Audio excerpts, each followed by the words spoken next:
So my father basically he raped my sister when we were young.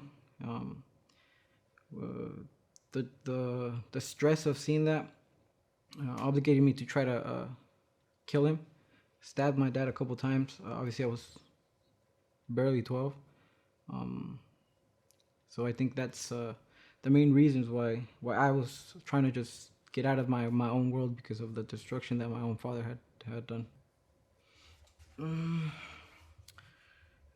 Growing up in a broken family, um, the circumstances of why my father went to prison that that pushed me towards gangs, towards committing crimes.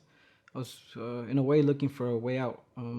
So that was what pushed me into crime, into gangbanging, into hustling for money.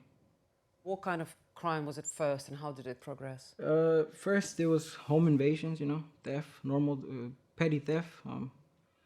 Then it moved on to moving certain amounts of drugs to different counties, depending on where the person that was in charge of the game wanted you to move them. They kill one of yours, you go looking for one of them. That's how I ended up as a gunslinger or a hitman, well, however you guys want to call it, a sicario.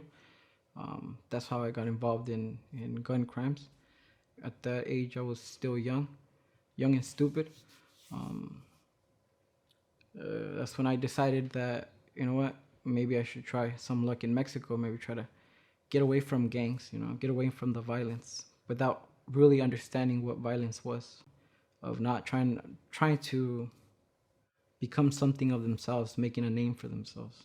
Cartel de Sinaloa was is one of the biggest ones in Mexico. Went to Sonora and I worked for the Sinaloa as well as a hitman. I worked in Morelos as well for another organization called La Familia Michoacana. And what does a hitman at a Mexican cartel do? You take care of the dirty work, obviously they're always fighting routes towards the U.S. They're always fighting for the, how can you say this, for the permission of extortioning and stealing from the rich in whatever state they're in, and fighting the enemies.